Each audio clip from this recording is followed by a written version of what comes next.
Ah, ha, ha, ha, ha, ha. I'm so tired. I don't want to do this right now. But ball, I must. I know I said no more 1 month breaks, but you see what's happening out here, bro. It's a feast, brother. But I got it today. Uncharted 1, then Infamous 1, then Resident Evil 4. Come on, we're on our way, we're doing it. So, the Uncharted games is a series that I enjoy very much. I cannot trust a man that speaks ill on Uncharted 4. Oh, I could never. But if you've never played them before, it's like Tomb Raider if Tomb Raider was different. More action, more character based. I'm not really familiar with Tomb Raider, they just look alike. These are games with big action sequences and things of that nature. Show footage of the plane crash. Yeah, that right there, I like that. Oh, I love it. It's nothing too complicated, don't think too much. It's your standard cover-based shooting, band of cool characters doing cool things. What made these games so special was the pure fun they would give you. The mystery of what treasure was at the end, what it could be, and whatever the main theme of the game was at that time. You know, brotherhood, obsession. Are you really ready to risk you or your friends' lives over something that you believe you need over actually needing? And each game seemed to build on whatever the last one had going on for it in one way or another. It was just a good time. But there was one that you say, let's say you bring it to the party, right? Laughing, hanging out, catch the vibe. However, you brought it to the party and it kind of starts scaring the hoes. Not overtly at first, but as the night goes on, the hoes, they fear for their lives. I don't know what this analogy is. It's the first game, it's this one, it sucks, it blows. But at the same time, it's confusing because it doesn't. How I feel about Uncharted 1 is so confusing because it's not a bad game, but in comparison to the other games, I don't know how they got these from this. The villains are lackluster, the location is cool, but you're in the same place for like the entire game. The main characters are great, but the game forces you to be in solitude for really, really long times. No contact with anybody for what feels like forever. What makes Uncharted fun is the characters, the action, the mystery, the story, the places. Those things in the games that come after this are done so much better to the point where I don't know why I play this game. But at the same time, if you've played the other games, you'll probably like this one too. I want to make a video about each game, and originally I was going to do 2, 3, 4, call it a day. But I want to show you this game so you can see the difference. And that's the best intro I've got today. So,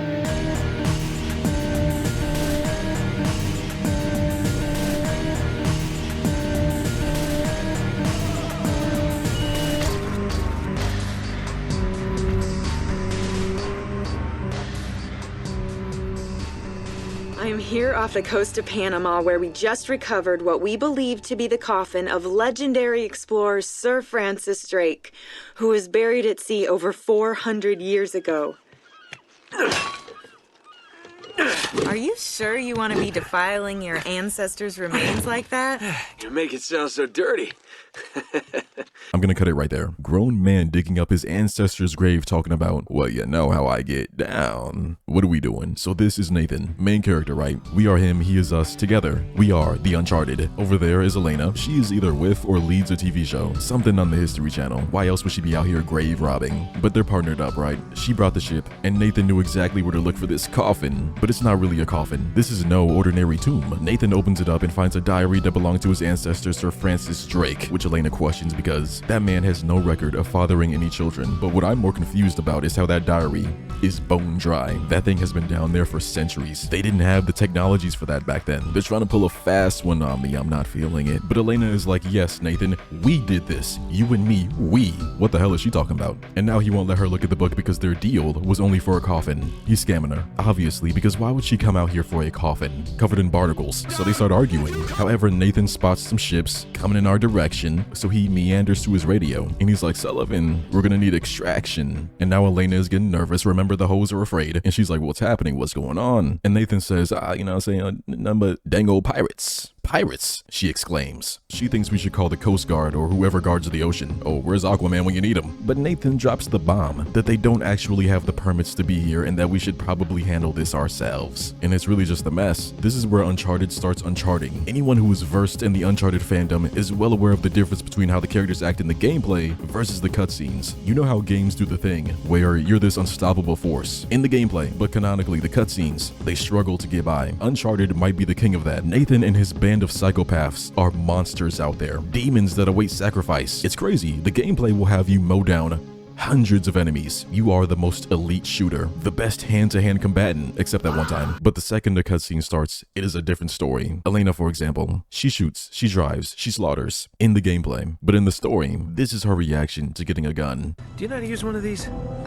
Yeah, it's like a camera. You point and shoot, right? Good girl. This is the caliber of character we're dealing with. But we end up slaughtering the pirates, no big deal. There's some training in there, you know, like the point, you shoot. There is a melee system, but I stay away from that. It's garbage, hate it. I'm gonna go in depth on the combat later though, because it is a really big deal. But eventually Sully appears and the pirates have met their fate and our boat is about to explode. So as you can imagine, we gotta go. But Elena is the original vlogger. She doubles back for the camera. The hold that she's gonna have on this thing, despite the danger, is gonna be alarming. And they just barely make it off the ship before it discombobulates. Well, if it isn't the beautiful and talented Elena Fisher. Flattery will get you screen time. Yeah, I'm more of a behind-the-scenes kind of guy. Victor Sullivan. For Christ's sakes.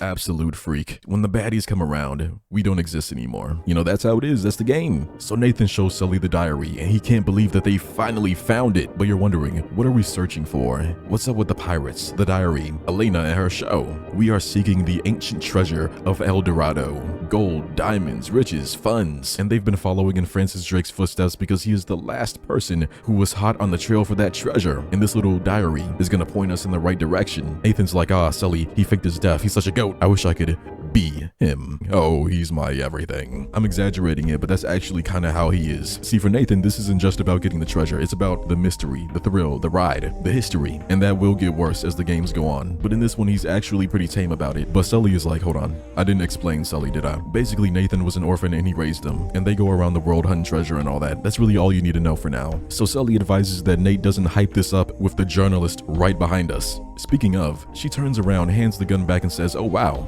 I can't wait to see what's in that diary. And they both look at each other like... We cut to the docks where Elena is outside on the phone and Nathan is in there yapping Sully's ear off about Sir Francis Drake's voyage and his crew and the discoveries they made and this and that. And Sully's like, damn bro, wrap it up. Like, where is the treasure? What is the point? What do we do? Man only interested in the climax. He must be a real hit with the ladies. Never had any complaints. What? You know what, really quick, let's dust off the counter. Let's bring back the counter. But what if instead of the choke counter, we called it the freaky counter? Go ahead and add them up. Now, hopefully, this is the last we see of it. I would hate to have to keep breaking it out, brother. I really would. But Nathan shows a page in the book and they both go, hell yeah, this is the good stuff. But I'm no archaeologist. You know, I don't know what I'm supposed to ascertain from this. It's a map, apparently, they say. But overall, Nathan has gotten everything he can from the diary. The only problem is that the final page is gone, but we have enough to go. He looks at Sully and says, this is it. We're in the big leagues. Yeah. Only... we got one little problem. And Nate's like, Sully, we can bring her. She can handle herself. Like, did you see her in that swimsuit? I'm talking about dingo shockwaves. But Sully doesn't want to tell her about the treasure because we need that.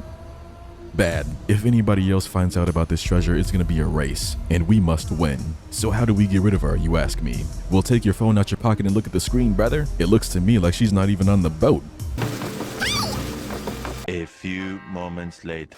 Oh, hold on. Hold on, kid. I'm not as young as I used to be.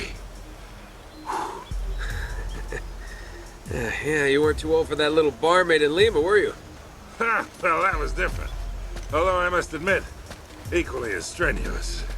While the game slows down, I'm going to take this opportunity to talk about my first real issue with this game. The location. For example, in the second game, you're in the snowy mountains, you're in temples, you're in cities. At one point, you're talking to the Tibetan monks that taught Batman to dodge Omega beams. They couldn't teach him how to save his parents though. Crazy. Uncharted 3 has an airport, a big place with ships that are all crashed and stuck together. It has the desert, even though I hate it, it has it, and there's so much more. Uncharted 1 takes place solely in the jungle and a few old military bases, which really limits the scope of what can be done. It's not all bad, you know, like you can climb things. There's rivers, there's really high places, there's caves. Variety in many aspects is what makes Uncharted fun, because the core of the gameplay is just pointing, shooting, climbing. That's all you get. You can't even crouch. They don't really switch the gameplay up until the fourth game, and the fourth game is the last game. And when you're only stuck in one place, right, it gets crazy. The story is kind of limited, the characters are kind of limited. All of the things that make these games special and stand out are so small here. And the environment contributes to that. You see the same color scheme, the same assets, the same enemies, the same trees, the same rocks, the same everything all the time. Right now we're wandering through a jungle. It's hot, it's sticky, it's humid. But eventually we find a cave, and Sully turns into the damn leprechaun. Where's the gold? And Nathan says this place was cleaned out a long time ago. And Sully's not feeling that. He's not. He owes a lot of money to a lot of people. bad people, violent people. A couple of deals gone wrong, some parlays didn't hit, you know the vibes. We keep going through the cave and I discover the death animations. Careful, Nate. That's quite a drop. You're not kidding. But there's some walking, some talking, some looking in the diary, and a crank. Grab the crank, brother. Just a lot of goofing around. Now we do hit the first puzzle of the game, and I gotta say, puzzles, hate them. But fortunately, the puzzles in Uncharted 1 are disgustingly easy. This one is just pushing some buttons in the right order, and it doesn't get that much more complicated after this. Oh, man. The temple must have been built around this. Around what? A statue. A gold statue. A huge gold statue. And look here. These people, they're worshipping the damn thing. At least, I think they're people. Of course. El Dorado, the Golden Man. Sully, it wasn't a city of gold. It was this. It was a golden idol. Man, can you imagine what that thing would be worth now? So that's the treasure of El Dorado, a giant gold statue. And it seems that Drake and his crew were successful in taking it and the trail has gone cold. It's a video game, we're gonna find it. What I want you to focus on is how the people depicted in these pictures are praying to the statue. Strange. Uncharted 1, 2, and 3 do this thing towards the end of the games. A shift. You know, we'll talk about it more when we actually get there. Nathan somehow finds tracks of the statue being moved. I don't know, bro. We gotta get a game some way. So we follow it, and it's not long before we see a World War II submarine lodged in a waterfall. Nathan says, oh, it must have washed up here and got stuck from the floods. And I'm not sure about that, bro. Like, this must have been one hell of a flood. Just look at the angles, bro. Like, I'll let him have it.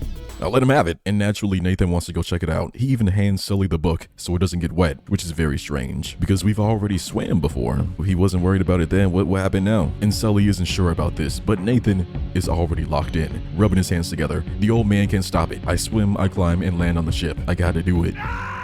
We get inside and it's dark. It's dirty. We see blood, and then we find a body. And this part is so funny. Nathan loots the body and finds a handful, let me repeat, a handful of real gold coins. Old ones too, historical. He takes one, looks at it, he's analyzing it, and he only keeps one that I don't think we ever see again. Sullivan just expressed that he has people all over the globe on his head for payment, and this man is gonna sit here and take one coin. This is a piece of the gold that we are looking for. Maybe it's plastic, maybe it's fake. So once again, I say with my chest, I'll let him have it. I'll let it slide, Batman, I will. But here's the thing, we're back. There is now a trail to the treasure. The German soldiers on this sub found some of the gold, so they must have found Drake and possibly the statue. We wade through the dirty water, into the captain's quarters, where we find the captain. And bro isn't just dead, he's all scratched up. Strange. Because he should be bones, right? Like, this game takes place at least 50 years after World War II. How is there still flesh here? You know what? I'll let him have it. I'll let him have it again. Oof, what a way to go. Yeah, sounds terrible. Check his wallet. Yes, it is that bad for him. We loot the body and find, not gold, something better. The missing page from the diary, and it has a map and everything. The treasure is ours. It looks like Drake and our German pals were after the same treasure. And I've got the map that's gonna lead us right to it. Nate, this better not be another wild goose chase. We've got to get something out of this trip or... Or what? Sully? You there? That's very bad. Hello. Oh my god, bro. Oh, hell no, man. There are 3 villains in this game. They all suck. Terrible. We have Eddie, Navarro, Roman. I will say that Eddie, he comes up later. He has a better personality and some charisma. You know, I think they should have kept him as a sole villain and fleshed him out. But Navarro and Roman, these are 2 large bags of nothing. You know, just some guys that provide fodder and get in our way. Navarro is Roman's yes man and the occasional gunslinger until the final act of the game. Yeah, that's right. I'm gonna spoil it just a little bit because why not? You know, but Navarro is the real villain, kinda, and Roman just sorta dies. And when it comes down to the villains in Uncharted, I really can't give a damn. You know, but the other villains, they give me something. They're fun, they're funny, and they're a little bit more tied to the characters in the story and whatever treasure we're hunting. But you don't get any of that from these 2. They are here simply because if they weren't, we would find that treasure in about 2 hours. Sully owes Roman a ton of money and he's come to collect in the form of that map we just found. So, we square? For now. But just in case you need a reminder. Hey, come on, leave him out of it. Yeah, don't you guys usually just cut off a finger or something? That's far too vulgar. No, I think this will hurt him a bit more. Now, whoa, whoa, whoa. Come on, Roman. He's got nothing to do with... Sully! Sully!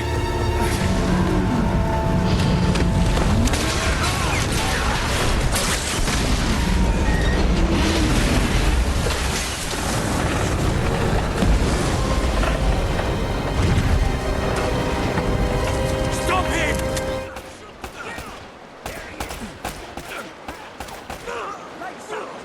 It's the way the camera was set up. We're running away, right? Sully isn't dead. I'm not even gonna waste your time with that. But this is where the game takes a turn. For the worst. It's been jokes and counters so far, but it's time to lock in. After running a while, we finally escape and stumble across a familiar face. Whoa there, cowboy.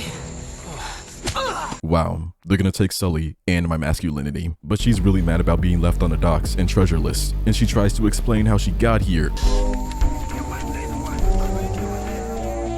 They're forcing it so hard, they're gassing it. Nathan tells Elena that Sullivan is kinda dead, and we're next if we don't skedaddle on the double, brother. She brought a gun though, so we're not totally hopeless. And from there, all we have to do is do everything we just did, but in reverse. Except this time, we're fighting an army. We find a jeep that belonged to Elena, I think. Before we leave, Nathan warns her that these boys out here want this treasure bad. If you want to bow out, now's the time. I can take care of myself. I hate it when people say this in movies, TV shows, games, anything, because usually it means the direct opposite. I'm gonna hold Elena to that for the rest of the series.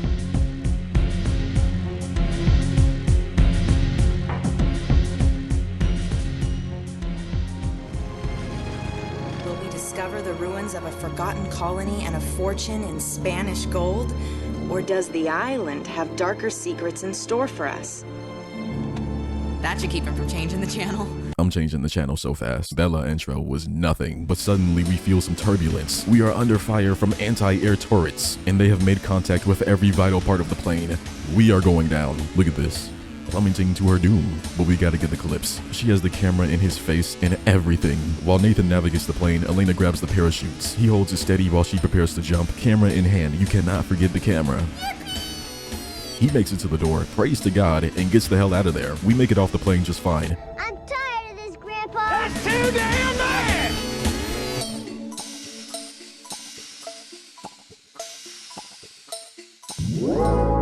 Want a break from the ads?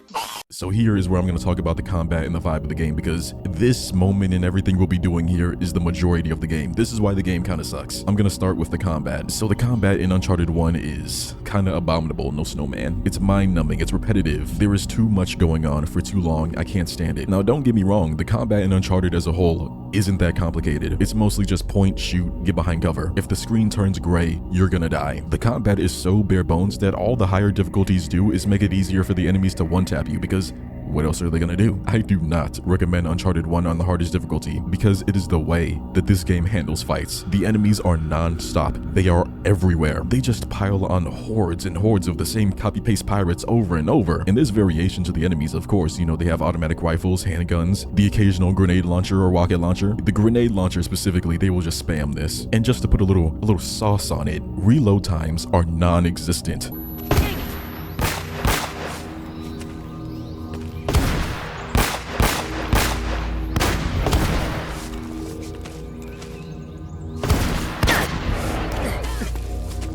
They're just spamming rockets and grenades. It's the fact that you're alone, with Nathan fighting hordes of the same guys, in silence. No interruptions until the level is over. In the other Uncharted games, you are hardly ever left alone. You usually get a companion to run around with. Right now, Elena is gone, and the next 45 minutes of the game is just looking for her. But when you have somebody else, there's talking and cutscenes. And a meat shield. This small change of simply having someone there makes these really long stretches that fill up the game a lot more bearable. And the writing and the chemistry between the characters in Uncharted is really good too, so the interactions feel real and add to the overall story and the themes of the game. The other thing that breaks up the monotony of the gameplay is the really big action scenes, like the plane or running away from that helicopter. Without the characters and the really bombastic action, it's so boring. Like all the damn time, bro, it really is. The majority of this game is just shooting with nothing else happening. And even when they give you somebody, oh, they take them away real fast. They can't wait to do it. But eventually we find that plane. From it, we get the map and see where Elena landed. It's over here! Better watch where I'm going. Bro ran into the most obvious trap and got his spinal cord liquidated. The rest of this section is Nathan finding his way through this temple, fortress, something. We're in the catacombs, but we find our way back up into the top of the tower. And finally, we spot Elena. Guess what she's doing? Filming the foreign island with murderous pirates. And right below us are pirates who are actually getting ready to snipe her, but I get them first. Oh, crap. No. Yeah, that was an oddly put together scene. Don't like that. But Nathan got knocked out, and we wake up in a cell. I know I'm not a big-time treasure hunter like you, but I doubt you're gonna find El Dorado in there. How'd you get yourself in this mess? Trying to rescue you, as a matter of fact. Oh, that's so sweet. Traditional sandstone, brick, and stucco, limestone mortar, huh? How'd you get to know so much about this? My show, Episode 4, Architects of a New World. Yep, it'll just take a tug to pull these bars out. What? No, wait, are you sure? While we wait for her to do that, Eddie shows up to interrogate us. Give me the treasure, he says. No, I really think Eddie should have been the main villain for this game, and not even villain, you know, maybe just the rival, because he actually exudes some personality, some charisma. He seems to want the treasure more than anything. The only reason he cares about us is because we have a way to the treasure, not because we need a villain. And I like that because the other villains are just, they're so basic. And given how the game goes towards the end, I believe we could have had a team up or some shift in their dynamic. I see potential here, but that doesn't happen. Those other guys, no, they're far more interesting. We need what they're selling. But Eddie is trying to get the location of the treasure from Nathan, and Nathan's like, no, I won't do it. And the interaction isn't that long because Elena rips the wall off. Well, come on! Thank you. Hey! You're on the back of this truck with a turret, mowing these pirates down until we jump across a bridge. We should be fine, but Elena doesn't see the edge and we kinda sorta almost fall off. Nathan immediately gets her off the wheel. One of the wheels is hanging off the cliff, leaving us stuck and giving Eddie and his boys time to reappear. Hey, Eddie! Did you really think you could escape from what? Minus 500 aura.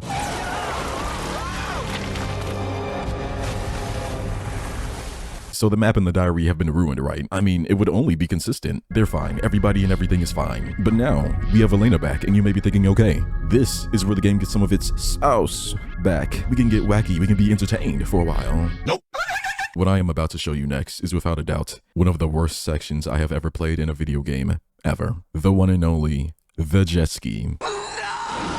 But hold on, there's a little bit more to talk about. Nathan and Elena finally catch a break, and to my surprise, Elena still has that camera. Car off the cliff, camera still in hand is crazy. She shows Nathan the camera, and on it we see a boat. And Nathan starts tweaking. He wants to take Elena, get the boat, and leave this place. This is very different from how he is in the other games. Uncharted 3 Nathan would never. Like I'm talking about in the next games, he's gonna be risking his life way more, way worse than this. Nothing we've seen so far has been that bad. It gets way worse in the other games, and he's still gonna be like, oh, we gotta get that treasure. Oh, we gotta stop the bad guys. We gotta help Sam. Now they should be leaving because, brother, there's a legion of armed men with automatics, sniper rifles, grenade launchers, rockets. They should be going. But to my surprise, it is Elena who is here like, we gotta see you through. We gotta keep going. We gotta keep moving. Nathan Sully didn't die for this, to give up and go back home with our tails between our legs. But Nathan admits that he's done. He is afraid and they're both gonna die. And that is totally reasonable. The man who raised him just got blasted in front of him. He's like Batman now. And since that, we've almost died multiple times. So Elena caves and says, fine, we could just talk about it on the way there. The game is about to give Nathan a new reason to continue despite the danger, which kicks off the jet ski.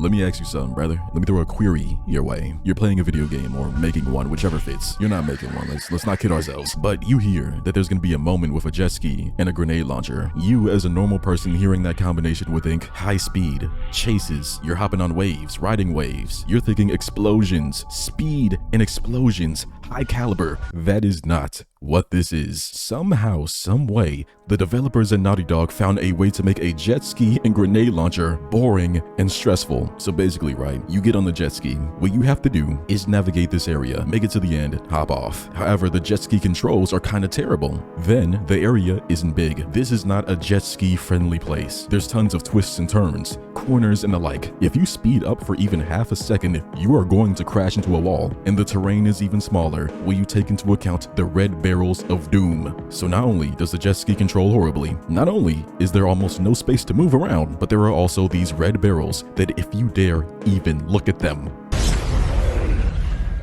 After that, you might as well be dead because there are pirates in the walls that are constantly shooting at you, forcing you to move around. Oh, and brother, you best believe they have the high ground. And because the jet ski controls terribly, it makes getting behind cover extremely difficult. You're sitting there trying to fidget around with it, trying to turn and get into the right space, and they're just, ooh, they're blasting at you, they are. You have to play this section so carefully all the time because the room for error is small, and the checkpoints kind of suck too, so if you die, prepare to lose all your little progress that will be hard to get back because you have to move carefully, because the room for error is so small, because the red barrels will boom, because they are hard to get around, because the controls for the jet ski are terrible. This made me fully realize why this game is looked at so negatively. Not this part, oh no, the second jet ski section. This one is even worse. It's really the same thing, except now you're driving up a waterfall. And do you want to know what these psycho, hateful, demon developers do? The torment they scribble to the tethers of my soul. They put red barrels on the waterfall, meaning as you're scrambling to go up, you're pushing the engine to the max, trying to fight this wave, get up there. They are sending red barrels down. You don't understand, you don't get it. It's not clocking to you yet. This is bad because you are in a constant state of needing to go fast, and the water is naturally pushing the red barrels in your direction. So that means if you fail to notice the barrels soon enough, you're done. And you don't get the grenade launcher back. They instead give you the smallest gun in the game, reducing all of your range. I do not understand how one could systematically concoct the worst possible scenario over and over into this ultimate storm of pure terror. Instead of doing the obviously fun thing of letting you drive around and blow things up, you instead get to move around very, very slowly and blow up barrels. Yeah, this section is just bad. This is the main reason why I don't replay this game. Nate! Elena!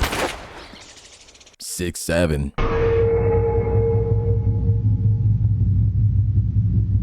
So we find the building that Sir Francis Drake's people stopped in, lived in, rented, I don't know. We find a list of everything they had here, and best believe, sure enough.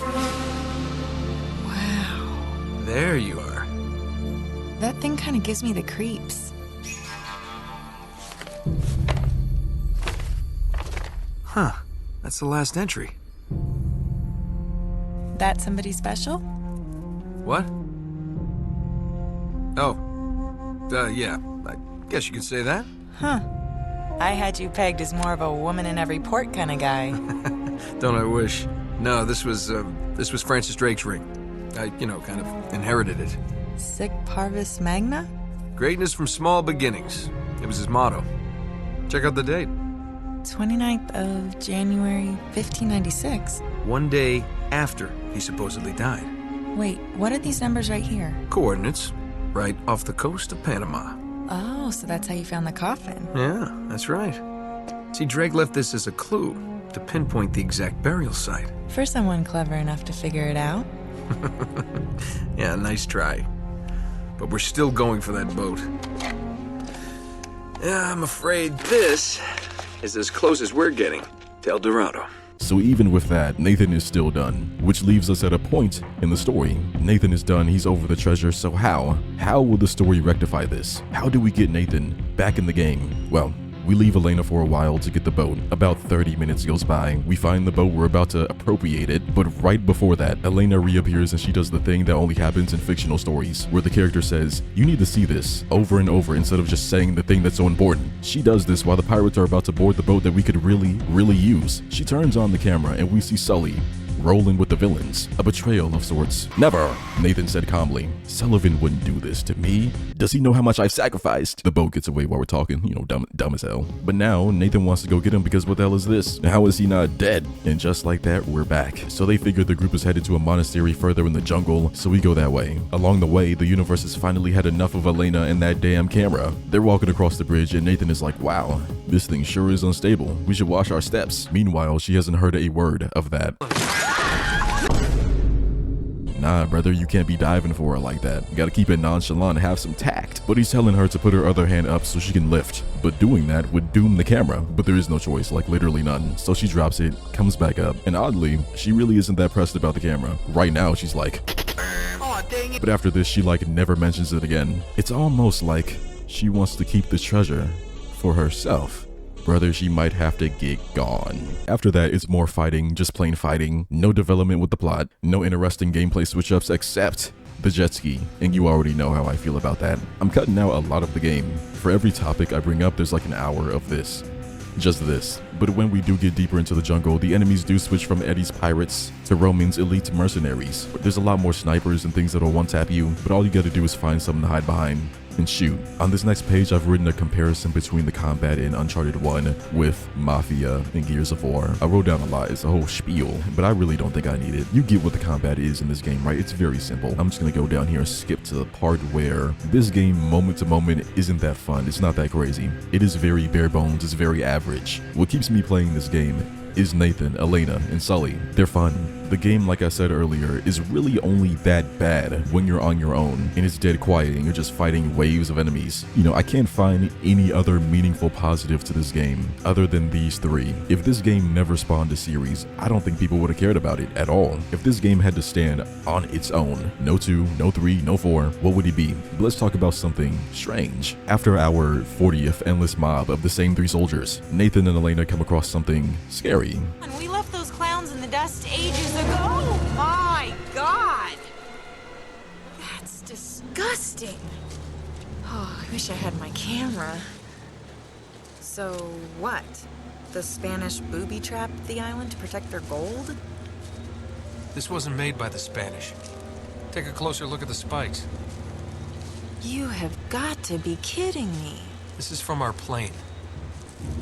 Wait, that doesn't make any sense, though. Why would someone set traps like this when their own men are crawling all over the island? They wouldn't. Something's been here since a trap was sprung. Something or someone? Do you think that... Do you hear that? Hear what? Nothing. Absolutely nothing. We're being watched. When you're walking around the jungle, you can see things in the shadows. If you can catch it, which I probably did, but I don't want to go through all the footage again because it's like, it's one moment in hours of gameplay. I can't find it, but we must proceed. I know I've been talking about the combat terribly, but towards the end of the game, there are actually some parts that are kind of getting to me. It's like going into certain rooms is a death sentence because there's 50 guys in the room waiting. In this area right here, the devs love it here. They use this like 3 times with all their little snipers and grenades. But after that, we finally find Sully. Oh, man. She had a smile that'd melt your heart. Bro, I swear to God, she'd just as soon kill you as kiss you if she caught you stepping out. Just a wee bit of a thing. She couldn't have been much more than 4'11". They called her the spinner because she... The guards spot us, we fight, we win. And now, Nathan is like, Sullivan, you don't understand. You're supposed to be dead, but we find you down here dividing up the treasure with the competition. What is the meaning of this? Deception. He also asked Sully why he told Roman about the El Dorado treasure. We could have gotten it and dipped. This man's excuse is that he didn't think the really sketchy guys would follow us. What are you? An idiot sandwich. Then he says this. Sully, we would have been headed home with the treasure by now if you had just for once kept your mouth shut. And you might have thought of checking for a pulse before running off and leaving me for dead. Oh man, he's so right. I should have checked his pulse during the one chance I had to escape the guys that want to kill me and take my treasure. But back to how did he survive? The diary took the bullet. Once they realized I wasn't dead, I convinced Roman that they would never find the treasure without me. So I've been trying to mislead him ever since, waiting for you to show up. Well, where are they now? Well, they're chasing a little red herring I sent him on the other side of the monastery to get rid of him. Look, Drake had it all figured out. See, that's the symbol the Spanish used to mark their secret vaults. The treasure is hidden right here in this monastery. Find the symbol, and we find the vault. We have everything we need right here. All the clues to take us right to the treasure. We can do this, kid. All right, you boys aren't gonna get all chummy and leave the girl behind again, are you? Oh, we would never. We're all gonna split the treasure. The treasure is near. I can taste it. There is a puzzle in this room we need to solve. We just move some statues around. Why do I need to do this? I'm taking the treasure, I'm taking the boat, leaving. From there, there's a hidden door that leads to a tunnel that leads to God knows where. And Nathan is gonna say right to my face that he wants to go alone. We get everybody back. There's dialogue, there's fun, there's energy, and he wants to bring us back to silence. And they agree to let him go because it'll be quote unquote smoother if it is just Nathan. Be careful. Come on. I always am. Ah! I did not see that! Not funny. I went into this believing it was going to be a stealth section where we just check things out, you know, find some of the treasure maybe. However, hella guards appear in the crypt. We go up to the surface in the church. There's snipers, there's beams. There is a puzzle that uses a bell. My brother in Christ, I thought the entire point of us going on our own was to avoid making a scene that would alert the villains. We're down here going crazy. It is worse than it ever was. We keep going forward and end up underground, and we see this vent. Through the vent is the villains, all three of them in a room, yapping, talking about how all their soldiers have been coming up dead. Now, we have killed a lot of them, but it seems another force is doing crazier numbers than us, which leads Eddie to believe that this island is cursed and Nathan can't possibly be behind all of this. However, Roman, he's not convinced. He's not feeling it. He says, well, Eddie, if you're so afraid, you're free to leave. But Eddie isn't going for that because he was promised treasure. But Roman says, hey, you getting a piece of the treasure was under the stipulation that you captured Nathan and kept the island safe, and you have failed to do both. So you might as well pack your bags and get out of here. Eddie then pulls a gun, says, no, you're gonna give me the treasure I'm owed. But Navarro, being Roman's top tier super duper glazer, already has his gun out like, don't threaten my master. Disgusting is what it is. So Eddie finally leaves, but not really. And that leaves Roman and Navarro there yapping. I don't care about none they speak, bro. You gotta understand. The only important thing that we hear is that Navarro found the vault that the treasure should be in, and now Nathan's like, damn. Calls up Sullivan and says the NPCs are sitting right on the treasure and I need a diversion of sorts. Sully agrees, so we make our way back to him. I guess they already made a distraction because Roman and Navarro are gone. So I turn some circles and another passage is revealed. We take a gander, and there's not much in there, except a trap that almost chops Sully up, leaving Nate and Elena in the catacombs. Sully is safe, he's just been written out of the story for now. The next area is a puzzle room, I think. I'm 90% sure that it is supposed to be a puzzle or a labyrinth of sorts, but aside from the janky traps,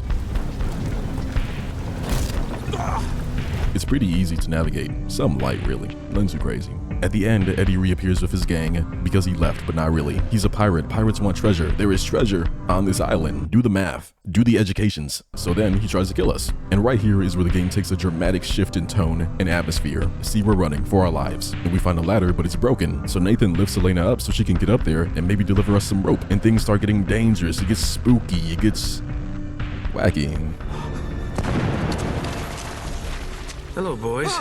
Easy, Eddie, easy. What the hell's going on out there? Didn't you see them? Oh, no. Oh, God, no. We're trapped. Jesus, what is that? We're dead. We're all dead.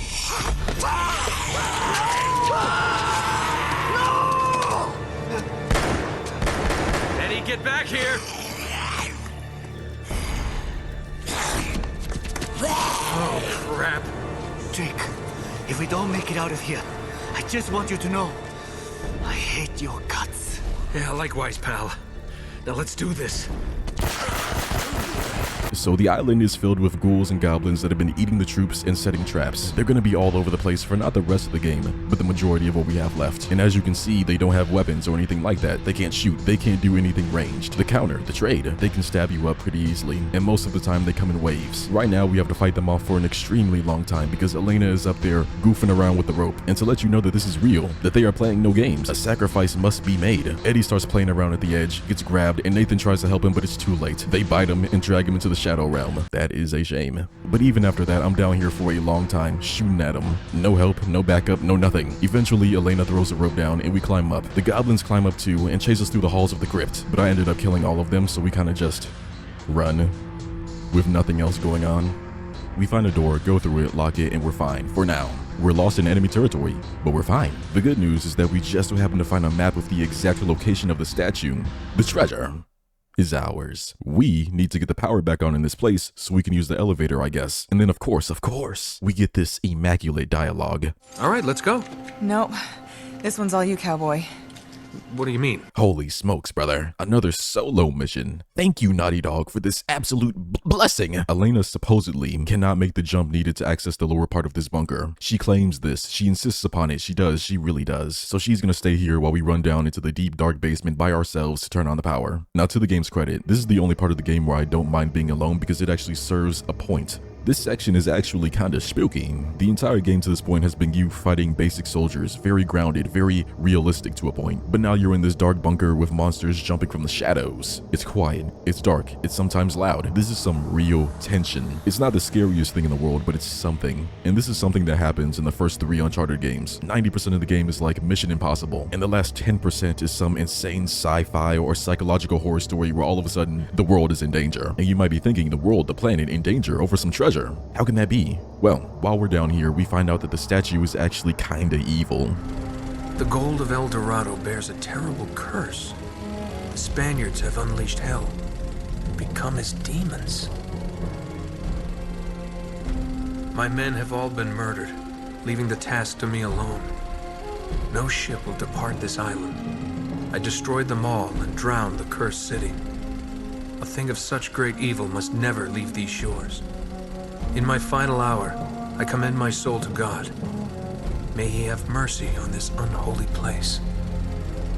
Francis Drake.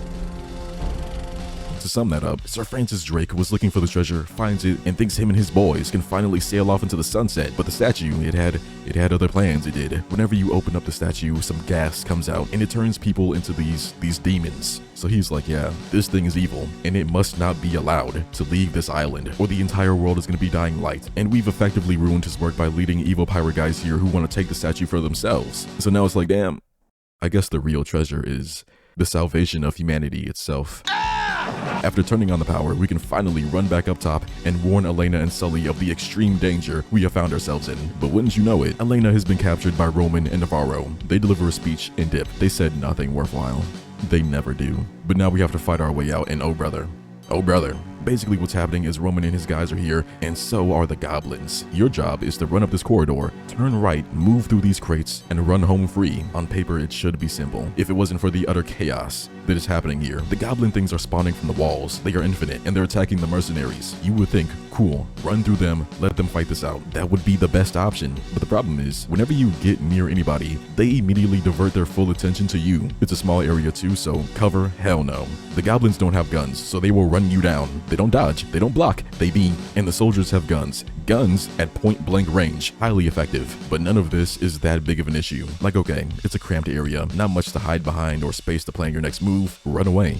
Just run. There is one variable that makes this fight more complicated than it needs to be. The sniper. That man over there makes all the difference. Because while you make your way through this area, you constantly have to keep your eye out for him because it is a sniper rifle. One bullet, you're out of here, brother. You're cooked. And you would think, okay, just shoot him. Run to him. Focus on him. Get him out the way. You cannot get near this man. Look at this long gap you have to cover. You will have to make your way through this space, praying to God that he doesn't shoot you. And let me tell you something, brother, that's not gonna happen. His aim is elite, and Nathan does not have that pep in his step. To get out of here, you will have to kill this sniper before he or anybody else can kill you. Once he is gone, you are free to leave. It's nothing, but with him there, it complicates everything. Look at my attempts.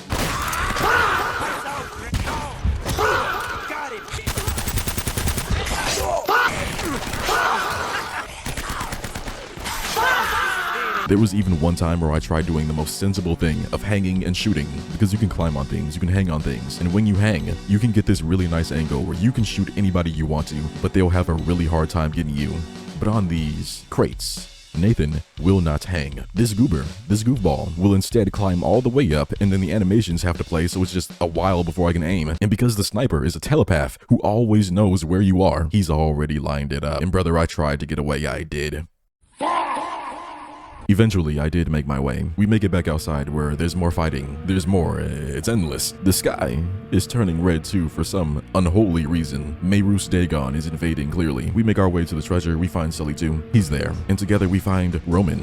I would let that scene play, but I do not like them. They do not deserve it. I will commence the paraphrasing. Roman is all happy about finding the statue, and Navarro is like, yes, master. Go ahead and open it. And he gets hit with the fumes of the gods. He starts turning immediately. So Navarro Navarro shoots him. He knew about the effects of the statue, and I don't care. Why am I explaining him? Who gives a damn? Silent Hill F is out, and I'm sitting here talking about Navarro. They load the statue to a chopper, and then Elena, and then the treasure, and then Navarro, they all fly away. We begin the chase, and leave Sully in the cave of monsters and soldiers and things of that nature, I guess. We cannot reach the helicopter, but we can hang on to the statue, and we end up flying at high speeds across the island, and they attempt to shoot Nathan off, but Elena was not secured properly.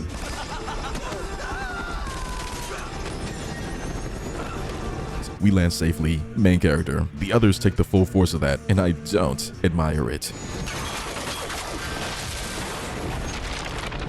Oh my god. So now it's here, the final battle for the treasure. And this is one of the worst final fights I've ever seen in anything ever. Great heavens, it is abominable. But to be fair, making a boss fight for this kind of game is tough. The combat in this game leans more on the realistic side of things. For example, you shoot a guy in the head, he's gone. How do you translate that into a boss fight? Because you don't want the sky to turn red, have a big crash, one of the main characters in critical condition. You do not want to do all of this stuff just for the player to run up and blitz the boss. But the way they do it in this game, I don't know. Navarro is there, but you don't actually fight him, you fight the fodder. You're forced into really small areas to shoot at his soldiers while he remains invincible. All Navarro does is shoot in a predictable pattern, so he's really not even there. But for the majority of the fight, you're shooting his soldiers, and then once you get done with all of them, he'll run away, and then you shoot at them again, and then he'll run away, and then you shoot at him again, then they'll run away. This part can be tough because of all the small areas and like the conglomeration of enemies. However, the game is so janky that you can use that to your advantage and lure the soldiers out and then shoot at them in peace. Then when you finally make it to the end, no more soldiers, no more games. It is still odd. Look at this. How is Nathan alive? They're just doing anything now, just making things up. And now we don't have a gun. So that's how they stop you from just shooting him in the head and ending the game. So now we have to jump from cover to cover because Navarro is an idiot who will keep shooting at crates until he runs out of ammo, allowing us to run up. And finally it ends.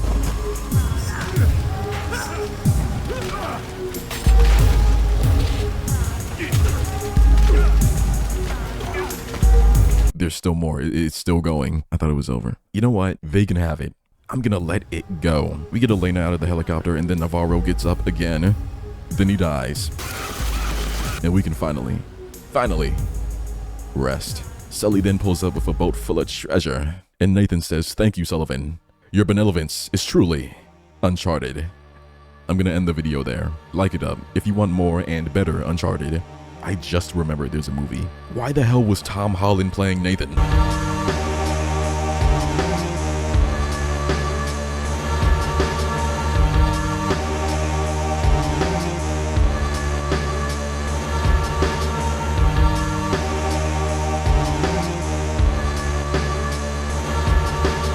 I always am.